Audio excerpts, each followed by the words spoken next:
Remue ménage. Remue ménage.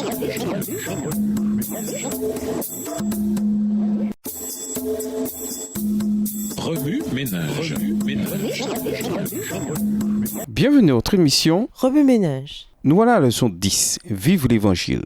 Car c'est par la grâce de Dieu que vous avez été sauvés au moyen de la foi. Ce salut ne vient pas de vous, il est un don de Dieu. Il n'est pas le résultat de vos efforts et ainsi personne ne peut se vanter. En effet, c'est Dieu qui nous a formés. Il nous a créés dans notre union avec Jésus-Christ pour que nous menions une vie riche en actions bonnes, celles qu'il a préparées d'avance afin que nous les pratiquions. Éphésiens 2, versets 8 à 10. La Bible décrit la façon dont nous devons nous imprégner de l'Évangile et le mettre ensuite en pratique. En tant que disciples du Christ, il est de notre devoir de partager la bonne nouvelle du salut avec nos semblables et d'alléger leur fardeau. Un niveau plus profond. Lisons Malachie 2, verset 10. Malachie 2, le verset 10. N'avons-nous pas tous un seul Père? N'est-ce pas un seul Dieu qui nous a créés?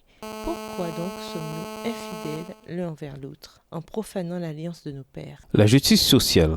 Lorsque vous entendez cette expression, à quoi pensez-vous? Quel sentiment ces trois mots suscitent-ils en vous? Êtes-vous poussé à agir? Indigné de l'inaction des autres, qu'ils soient vos compagnons d'études, qu'ils soient assis sur votre banc à l'église ou des dirigeants. Et quand votre miroir vous reflète votre injustice, comment réagissez-vous? Que se passe-t-il ensuite? Notre génération n'est pas la seule à être égoïste, à être incapable de plaider en faveur des individus dans nos communautés qui ont besoin de savoir qu'ils appartiennent au corps du Christ, qu'ils soient pauvres, nécessiteux, boiteux, nus ou détenus, que le salut est un don qui leur est offert gratuitement. Nous sommes tellement pris au jeu de la culpabilité que nous négligeons nos responsabilités. Oui, l'Église est un organe collectif. Cependant, nous ne sommes pas sauvés en tant qu'Église, en tant qu'entité. Ce qui veut dire que ce n'est pas parce que la congrégation à laquelle j'appartiens est inactive ou indifférente aux besoins de la collectivité que je dois faire de même.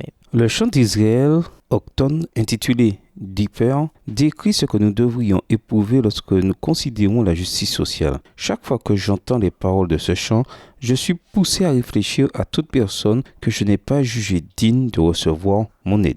Dans une société qui, semble-t-il, encourage la diversité, nous avons du mal à suivre les instructions de Paul afin de rendre sa joie parfaite. Alors, rendez-moi parfaitement heureux en vous mettant d'accord, en ayant un même amour, en étant unis de cœur et d'attention. Ne faites rien par esprit de rivalité ou par désir inutile de briller, mais avec humilité, considérez les autres comme supérieurs à vous-même. Philippiens 2, les versets 2 et 3. Nous sommes de plus en plus égoïstes, nous sommes de plus en plus inconscients à tort du fait que nous sommes tous frères et sœurs et que nous devrions lutter pour les besoins des moins nantis que nous. À la lumière de la justice sociale, nous échouons lorsque nous ne considérons pas les autres dans la même mesure que nous nous considérons nous-mêmes. Nous échouons lorsque nous ne cherchons pas à éprouver le même amour que Dieu ressent pour son peuple. Tandis que vous étudiez la leçon de cette semaine, puisse la prière suivante être la vôtre. Seigneur, aide-nous à aimer l'un de ses plus petits. Au revoir. Et à demain si Dieu veut. Remue ménage. Remue ménage.